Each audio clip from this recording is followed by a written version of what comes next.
আজ আমরা যে আলোচনাটা করব সেটা হচ্ছে ধর্মীয় বিধি ও নৈতিক বিধি, religious code and moral code.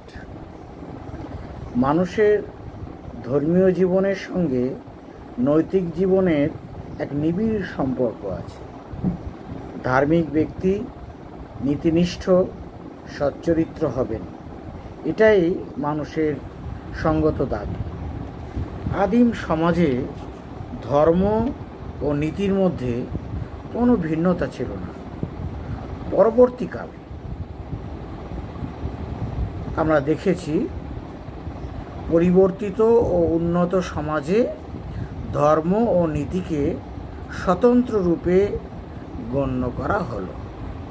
তবে ধর্ম ও নীতি স্বতন্ত্র রূপে চিহ্নিত হবার পরেও তারা সহযোগিতার ভিত্তিতে অগ্রসর হয়ে চলেছে। ধর্ম কখনো নীতির প্রভাবে, আবার নীতি কখনো ধর্মের প্রভাবে উন্নত হয়ে চলেছে। ধর্ম ও নীতির এই প্রকার পারস্পরিক প্রভাবের জন্য আমরা সাধারণত ধর্মীয় বিধি ও নৈতিক বিধির মধ্যে পার্থক্য করতে পারি না। আমরা কখনো বলি ধর্মসম্মত নীতি, আবার কখনো কখনো বলি নীতিসম্মত ধর্ম। এই জাতীয় কথার মাধ্যমে আমরা সাধারণ মানুষেরা ধর্মীয় আচার আচরণ, নৈতিক আচার আচরণের মধ্যে তেমন কোনো পার্থক্য করি না। কিন্তু ধর্ম ও নীতির মধ্যে ঘনিষ্ঠ সম্পর্ক থাকলেও তাদের মধ্যে ধর্মীয় বিধি ও নৈতিক বিধির মধ্যে সুস্পষ্ট একটা পার্থক্য আছেই। সমাজ জীবন নিয়ন্ত্রণের অন্যতম মাধ্যম হিসাবে ধর্মীয় বিধি আর নৈতিক বিধির যুগ্ম প্রয়োগের প্রয়োজন হলেও এই দুই প্রকার বিধির মধ্যে একটা সুস্পষ্ট পার্থক্য আমরা দেখতে পাই বা জানতে পারি। সমাজতাত্ত্বিকগণ সামাজিক নিয়ন্ত্রণের মাধ্যম রূপে এই দুই প্রকার বিধির মধ্যে সুস্পষ্ট পার্থক্য করেছেন।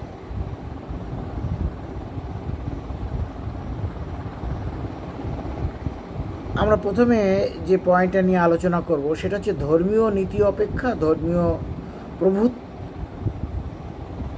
ধর্মীয় নীতি অপেক্ষা বেশি প্রভুত্ব ব্যঞ্জক।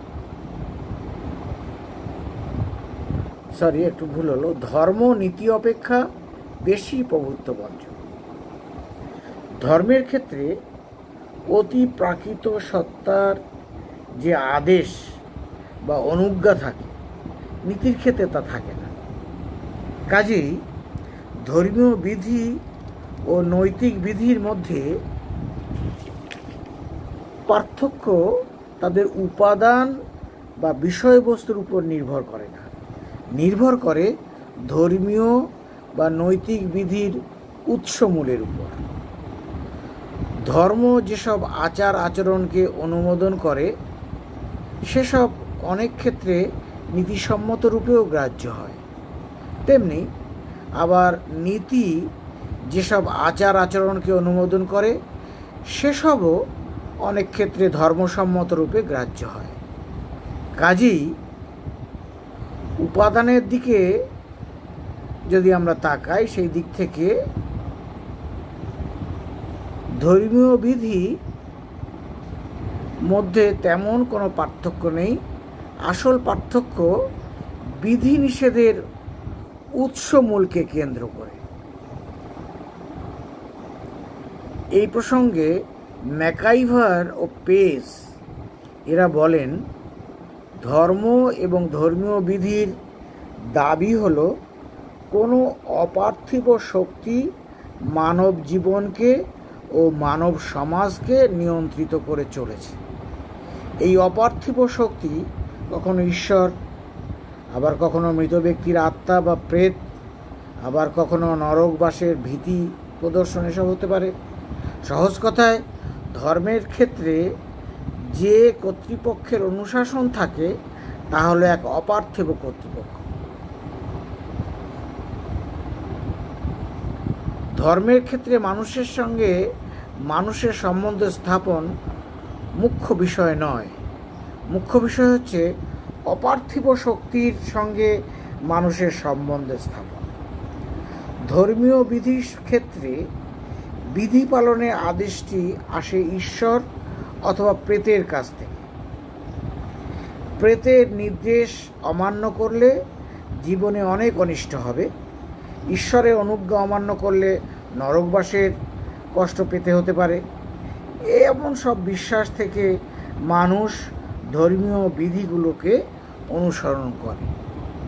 অন্যদিকে নীতির ক্ষেত্রে যে কর্তৃপক্ষের অনুশাসন থাকে তা হলো পার্থিব সমাজ শক্তি। অর্থাৎ কিনা বিধির উৎস যদি সমাজ শক্তি হয়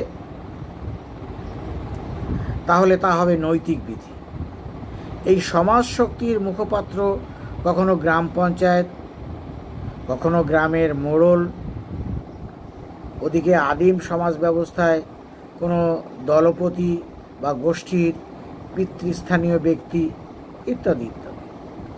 নীতির ক্ষেত্রে মূল বিষয়টি কি? মূল বিষয়টি হলো সমাজস্থ মানুষের পারস্পরিক সম্পর্ক এবং মূল লক্ষ্য হলো সমাজস্থ কল্যাণ সাধন। কোনো অনুজ্ঞা বা আদেশকে নৈতিক বলা যাবে না যদি না সেই অনুজ্ঞা বা আদেশের সঙ্গে সমাজের ভালো মন্দ যুক্ত থাকে। নৈতিক বিধি তাই সমাজের কল্যাণ সাধনের জন্য কতগুলি কাজ করতে বলে, আবার কতগুলি কাজ করা থেকে বিরত থাকতেও বলে। কাজেই ধর্মীয় বিধি ও নৈতিক বিধির মধ্যে পার্থক্য নির্ণয় করতে হলে জানা প্রয়োজন যে বিধিটির উৎস মূল কী, আচার আচরণকে নিয়ন্ত্রণ করে কিরূপ শক্তি বা কর্তা স্থানীয় ব্যক্তি। যদি নিয়ন্ত্রণ শক্তি কোনো অপার্থিব সত্তার উপর আরোপিত হয় তাহলে বিধিটি হবে ধর্মীয়, আর নিয়ন্ত্রণ ক্ষমতা যদি সমাজের কোনো কর্তা স্থানীয় ব্যক্তির উপর ন্যস্ত থাকে তাহলে বিধিটি হবে নৈতিক।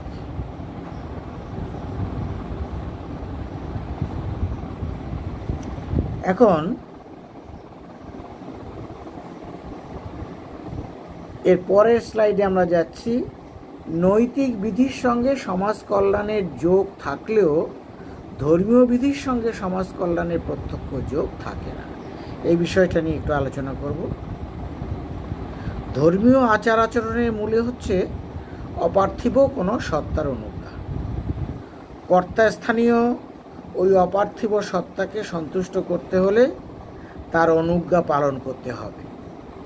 স্পষ্টতই ধর্মের ক্ষেত্রে অপার্থিব সত্তার সঙ্গে সম্বন্ধ স্থাপনই মুখ্য বিষয়, মানব কল্যাণ মুখ্য বিষয় নয় এইসব ক্ষেত্রে। অন্যদিকে নৈতিক বিধি প্রত্যক্ষভাবে সমাজ কল্যাণের সঙ্গে যুক্ত থাকে।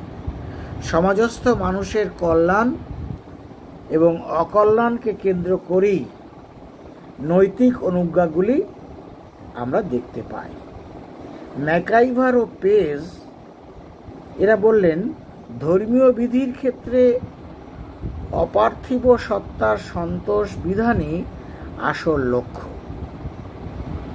সমাজ কল্যাণ সেক্ষেত্রে গৌণ, আর নৈতিক বিধির ক্ষেত্রে সমাজ কল্যাণই আসল লক্ষ্য।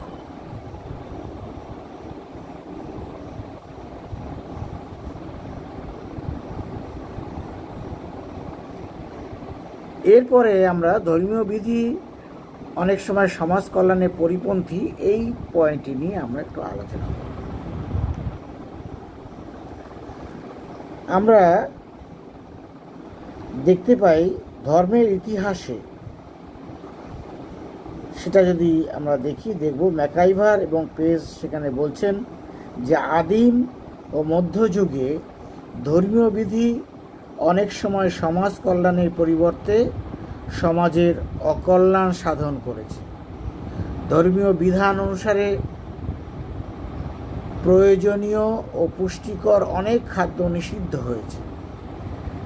দেব পূজায় নরবলি সমর্থিত হয়েছে।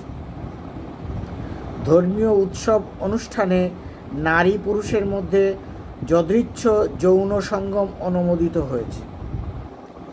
ধর্মানুষ্ঠানে বা দীক্ষালয়ে মানুষের অঙ্গচ্ছেদ করা হয়েছে। অনেক রোগে, যেমন কুষ্ঠরোগ, সেখানে চিকিৎসা নিষিদ্ধ হয়েছে এবং সমাজ কল্যাণমূলক অনেক প্রচেষ্টা সেখানে প্রতিহত করা হয়েছে।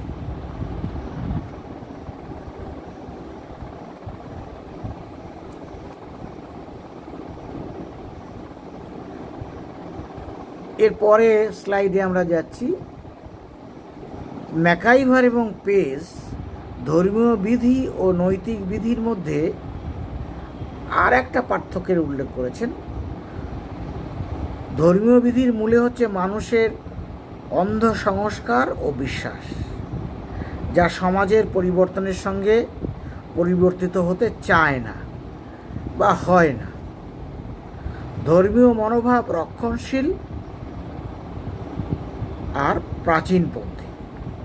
মূলত বিশ্বাস নির্ভর হওয়ায় ধর্ম তার বিধিগুলিকে নির্বিচারে অনুসরণ করতে বলে, কেননা ধর্মীয় বিশ্বাস অনুসারে ওইসব বিধান ঈশ্বরের বিধান, এটি আমরা জানি বা মেনে থাকি। অন্যদিকে নৈতিক বিধি বিচার বিশ্লেষণমূলক। নৈতিক বিধির পশ্চাতে মানুষের অনেক ভাবনা চিন্তা থাকে এবং সমাজের পরিবর্তনের সঙ্গে সঙ্গতি রেখে নৈতিক বিধি পরিবর্তিত হতে পারে। নৈতিক মনোভাব এক্ষেত্রে উদারপন্থী।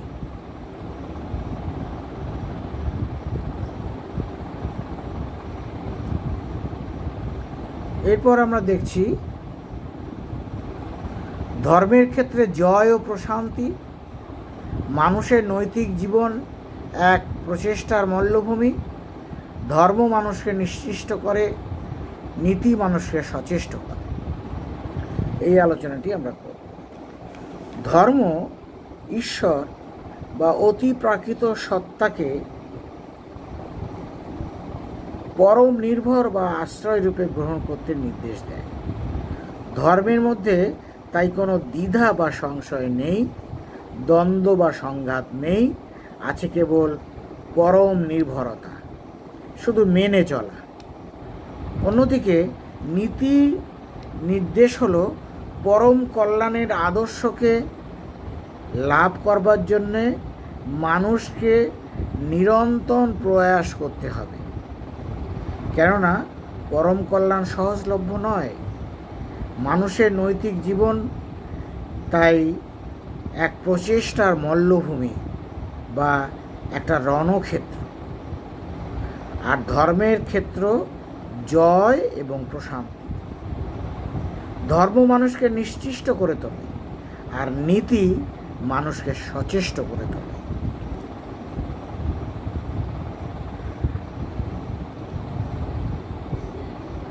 এখন প্রশ্ন হলো যে ধর্মীয় বিধি আর নৈতিক বিধির মধ্যে কোনটি মুখ্য আর কোনটি গৌণ? দেখো, কালের দিক থেকে কোনটি আগে কোনটি পরে, ধর্ম কি নীতি কে আগে এসেছে কে পরে এসেছে, এইসব বিষয় নিয়ে আলোচনা করা খুব মুশকিল। নৈতিক বিধির উৎসমূল কি ধর্মীয় বিধি, আবার ধর্মীয় বিধির উৎসমূল কি নৈতিক বিধি? অর্থাৎ কিনা ধর্মীয় বিধি ও নৈতিক বিধির মধ্যে কোনটি মুখ্য এবং কোনটি গৌণ,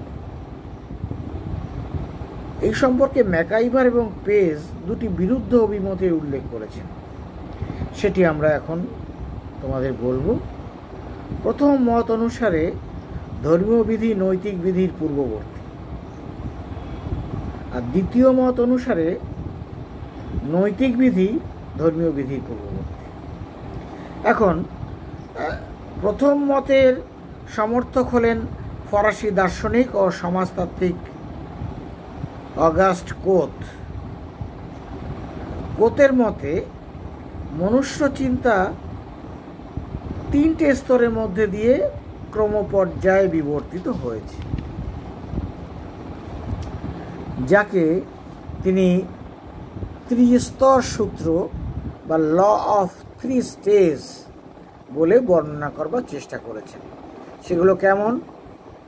এক হচ্ছে ধর্মীয় স্তর, দুই হচ্ছে পরাবিদ্যক স্তর, তিন হচ্ছে প্রত্যক্ষবাদসম্মত স্তর বা বৈজ্ঞানিক স্তর। এখন শেষোক্ত বা তৃতীয় স্তরেই কোতের মতে নৈতিক বিধি ব্যবস্থাগুলি প্রবর্তিত হয়। স্পষ্টতই এই মতে নীতি ধর্মেরই গর্ভজাত। পূর্ব প্রচলিত ধর্মের বিধি থেকে ধীরে ধীরে নৈতিক বিধির উন্নতি বা উৎপত্তি হয়েছে। ধর্মের বিবর্তিত ও উন্নত রূপই হল নীতি বা নৈতিকতা। নীতি ধর্ম পরবর্তী হলেও কোতের মতে নীতির আবির্ভাবের পর ধর্মের আর কোনো প্রয়োজনীয়তা থাকে না। ঊনবিংশ শতাব্দীর শেষ ভাগে কোতের ভাবধারায় প্রভাবিত হয়ে অনেক নীতিবিদ তাই ধর্মকে আবেগভিত্তিক নৈতিকতা এই নামে বলতে শুরু করেছে। আধুনিক সভ্য সমাজে যার কোনো উপযোগিতাই নেই। পক্ষান্তরে দ্বিতীয় মতের সমর্থক ফার্ডিনান্ড টনিস, এমিল দুরখেইম এইসব নীতিবিজ্ঞানীরা বা সমাজবিজ্ঞানীরা বলতে চেয়েছেন যে নীতি মুখ্যত, কেননা তা ধর্মপূর্ণ। আদিম মানুষের অবশ্য পালনীয় আচরণ অর্থাৎ লোকনীতিগুলি পরবর্তীকালে ধর্মীয় আচরণে পরিবর্তিত হয়েছে বা ধর্মীয় আচরণ রূপে গ্রাহ্য হয়েছে। লোকনীতির আবেদন যাতে সমাজস্থ সকল মানুষের কাছে গ্রাহ্য হতে পারে, এই উদ্দেশ্যে নীতিবোধের সঙ্গে সমাজের ভালো মন্দ বোধের সঙ্গে ঈশ্বরের অনুজ্ঞা যুক্ত করা হয় এবং এইভাবেই নৈতিক বিধিগুলি ধর্মীয় বিধি রূপেও গ্রাহ্য হয়। ম্যাকাইভার ও পেজের মতে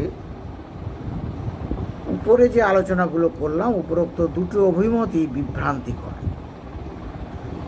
তারা বলছেন যে আদিম মানুষের জীবনে ধর্মীয় বিধি অথবা নৈতিক বিধি বলে বস্তুত কিছুই ছিল না। সভ্য মানুষই ধর্মকে নীতি থেকে, ধর্মীয় বিধিকে নৈতিক বিধি থেকে পৃথক করেছে। আদিম মানুষের অপরিণত বুদ্ধির কাছে ধর্ম ও নীতির মধ্যে কোনো পার্থক্য ছিল না। আদিম মানুষের মূল লক্ষ্য ছিল বিরুদ্ধ শক্তির সঙ্গে সংগ্রাম করে জীবন যুদ্ধে জয়ী হওয়া।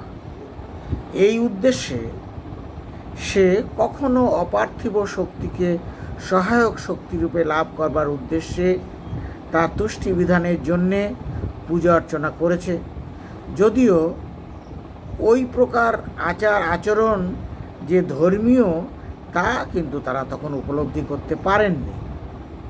একইভাবে জীবন যুদ্ধের টিকে থাকার জন্য আদিম মানুষ কখনো দলবদ্ধ হয়েছে, কখনো গোষ্ঠীবদ্ধ হয়েছে এবং তার দলের কল্যাণ সাধনের জন্যে যত্নবান হয়েছে, যদিও ওই প্রকার আচার আচরণ যে নৈতিক তা উপলব্ধি করতে পারেনি।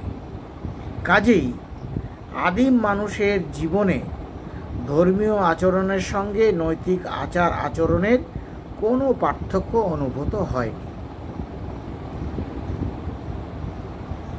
সুতরাং কালের দিক থেকে ধর্ম আগে অথবা নীতি আগে, এই প্রশ্নটা একেবারেই অর্থহীন। সভ্য মানুষের জীবনে সামাজিক নিয়ন্ত্রণ ব্যবস্থারূপে ধর্মীয় বিধি ও নৈতিক বিধি দুটি স্বতন্ত্র ব্যবস্থারূপে গ্রাহ্য হলেও তাদের মধ্যে কোনো বিরোধিতা ছিল না। অন্ধবিশ্বাস, কুসংস্কার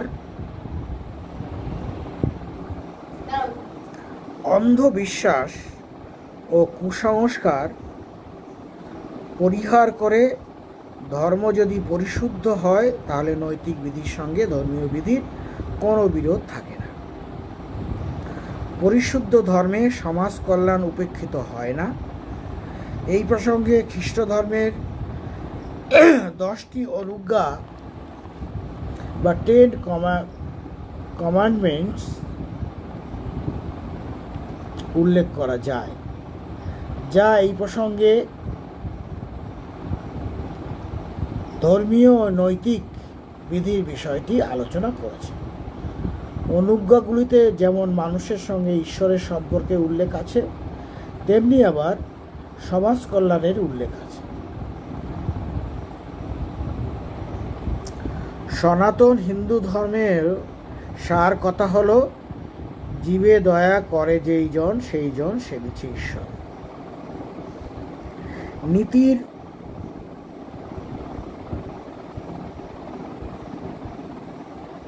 কাঙ্ক্ষিত বিষয় শিব বা কল্যাণ, সমাজ কল্যাণ, আর উন্নত ধর্মের কাঙ্ক্ষিত বিষয় সত্য শিব ও সুন্দরের মুক্ত প্রতীক ঈশ্বর। কাজেই কল্যাণকে লাভ করার উদ্দেশ্যে একই খাতে প্রবাহিত হতে গিয়ে ধর্ম ও নীতি তাদের ভিন্নতা সত্ত্বেও কোনো এক সময় সখ্যতার বন্ধনে আবদ্ধ হয়ে পড়েছে।